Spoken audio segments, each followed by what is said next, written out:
Happy Wisdom Wednesday, fam. It has been a while and I've been thinking about a lot, and I'm going to try to sum it up in a quick nutshell to get back into it. The first thing I want to share is you never know what's going on with someone.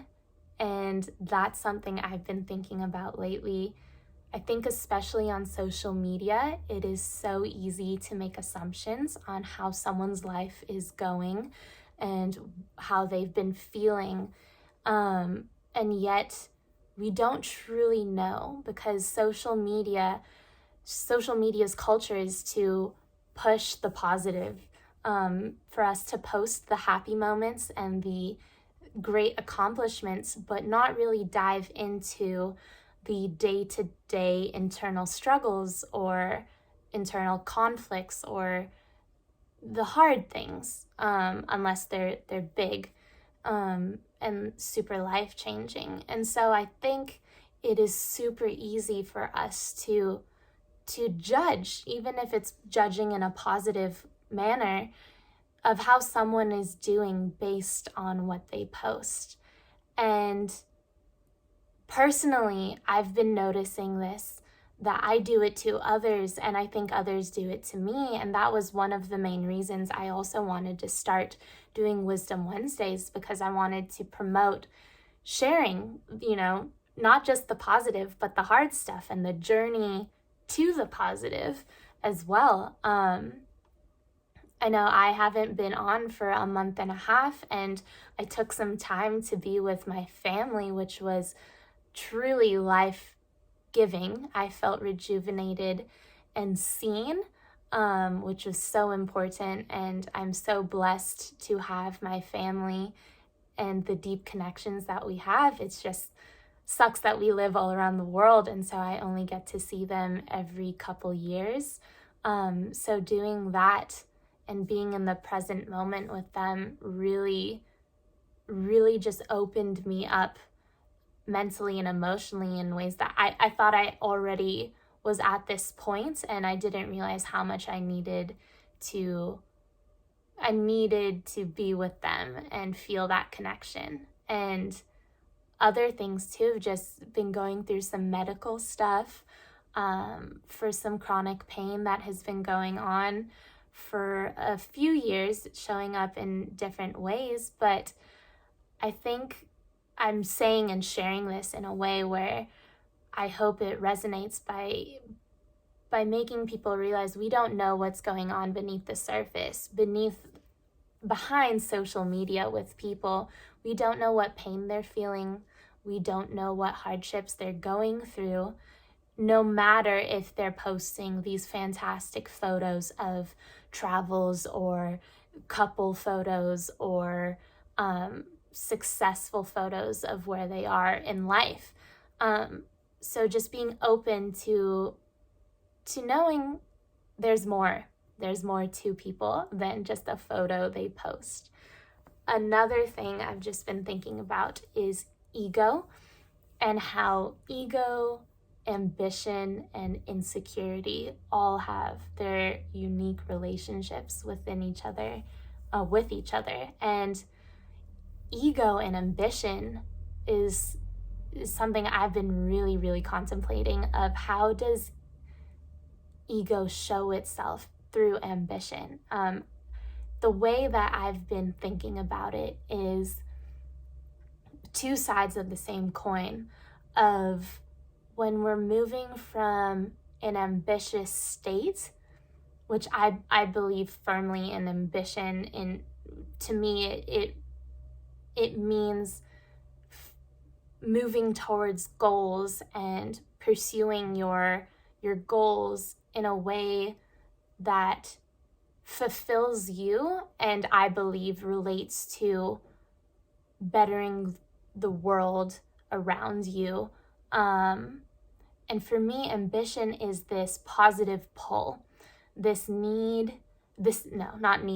desire to constantly grow and learn and keep going, because you feel like there is something pulling you that will essentially lets you reach a goal that will help people all around.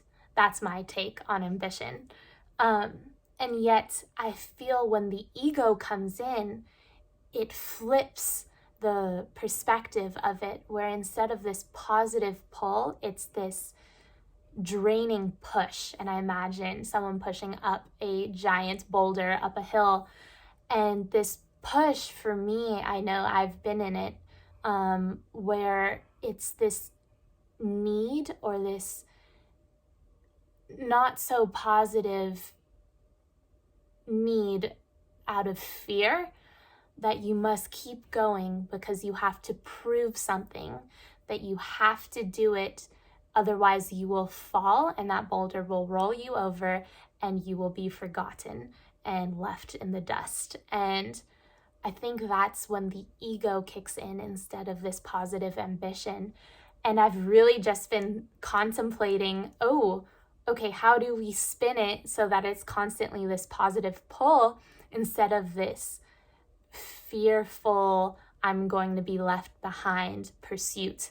That's some other thoughts that I've been having. And I've been reading this book called 10% Happier by Dan Harris.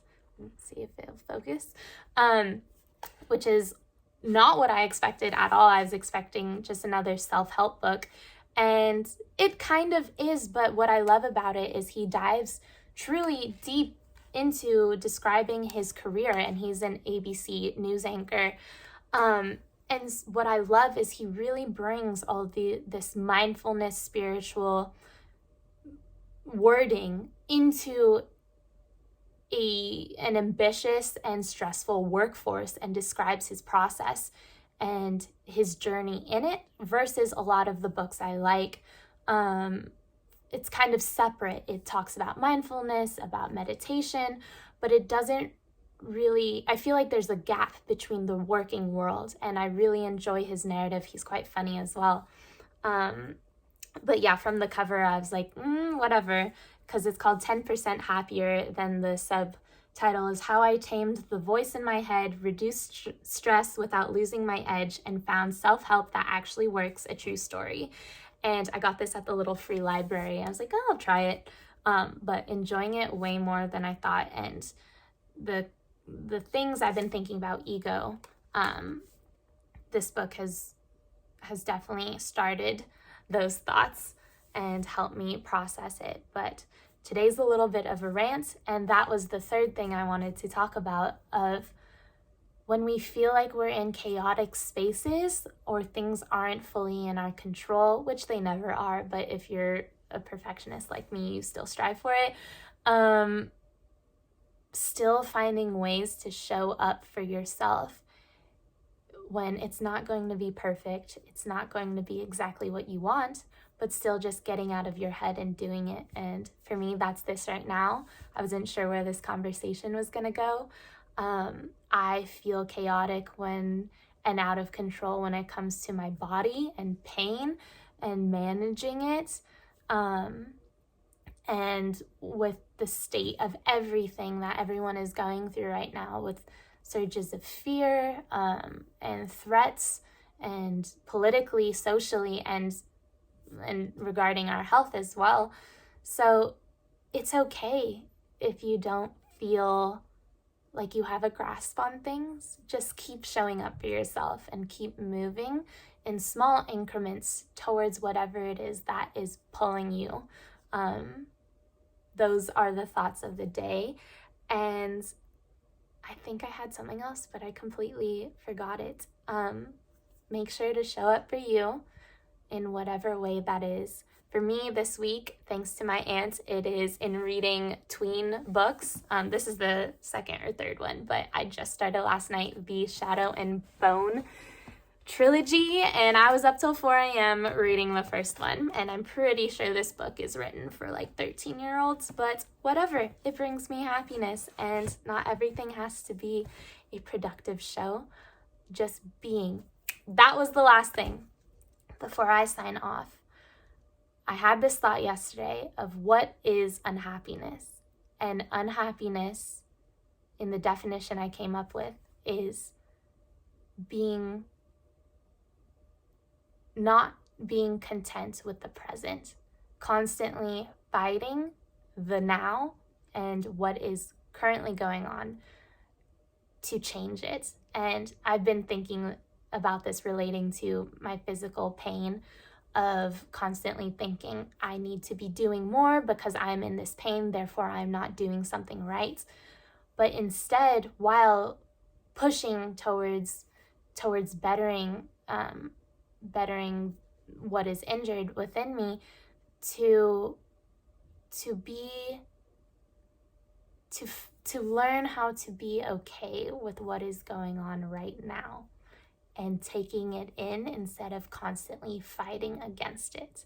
And I'm just going to throw that tidbit out there as well. And I'm sorry if this was really chaotic, but be proud of yourself if you are trying to show up, because that's what really counts.